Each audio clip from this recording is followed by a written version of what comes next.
അപ്പോഴില്ലേ നമ്മൾ ഓണം ആഘോഷിച്ചതിൻ്റെ ഒരു വീഡിയോ ആണ് കേട്ടത്.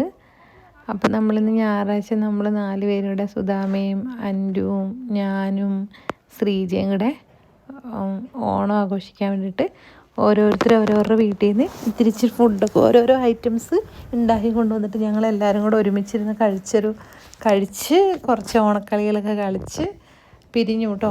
ഭയങ്കര സന്തോഷമായി. 1-2 മണിക്കൂർ കഴിഞ്ഞ് നമ്മളെല്ലാ ടെൻഷൻസും മറന്നു, എല്ലാം മറന്നു. സ്ഥലകാലബോധം ഇല്ലാതെ ഞങ്ങൾ ചിരിച്ചു കേട്ടോ. ഭയങ്കര റിലാക്സ് ആയിട്ടോ നമ്മൾ മൈൻഡ്.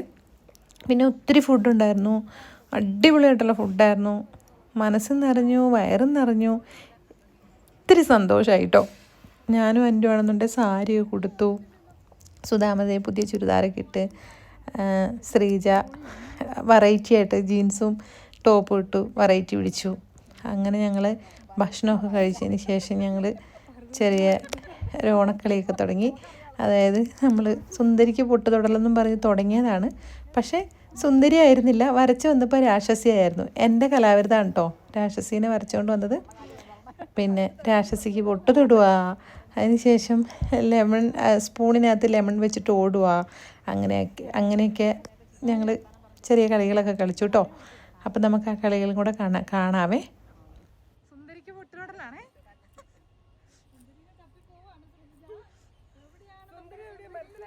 സുന്ദരിയല്ല, വരച്ചു വന്നപ്പോൾ രാക്ഷസിയായിരുന്നു മാത്രം. തൊട്ടാട്ടോ കുറച്ചുകൂടെ. ഓക്കെ.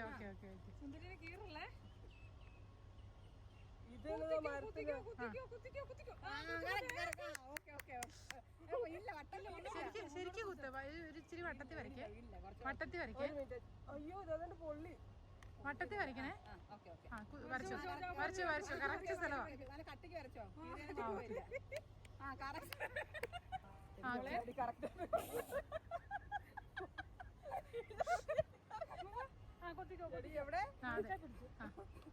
കുത്തിക്കോട്ടോ. പറഞ്ഞു കൊടുക്കാൻ പാടില്ല. കറക്റ്റ്. അത് ഇച്ചിരി ഓവറായി.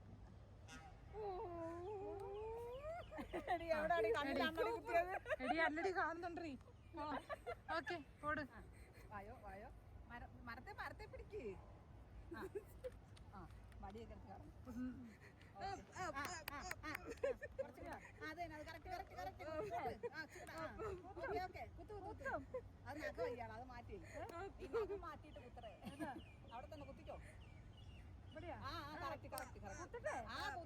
ഇവർക്ക് കാണുന്നുണ്ട് കേട്ടോ, ഇത്ര കറക്റ്റ് ആയിട്ട് അതുകൊണ്ടാ വരുന്നേ.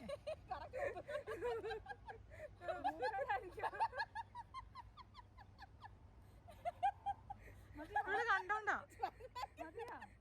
വലുതാക്കി വരയ്ക്കേ. ഗോപിപ്പൊട്ട്.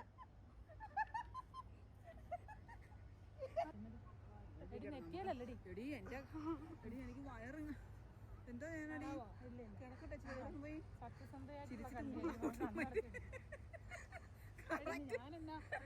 ഞാൻ കണ്ടോണ്ട് ശരിക്കും ഇങ്ങനെ വെച്ചിട്ട് കറക്കി വിടുന്നുണ്ട്. എന്റെ കൊണ്ട് റൗണ്ട് ആക്കി കറക്കി വന്നു. അവളുടെ മുഖത്ത് കണ്ടുപിടി തീയനിച്ചിരിക്കുന്നു. ഓൺ ചെയ്തിട്ടുണ്ട്. എന്റെ കണ്ണ് നിറഞ്ഞ്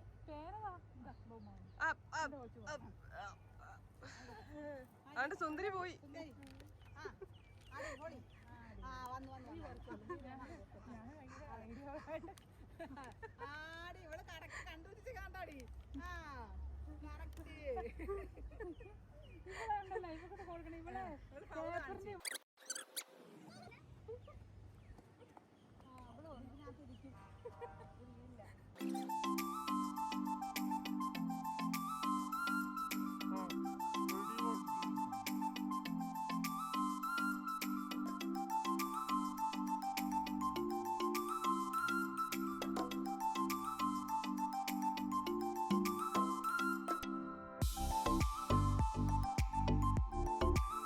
Thank you.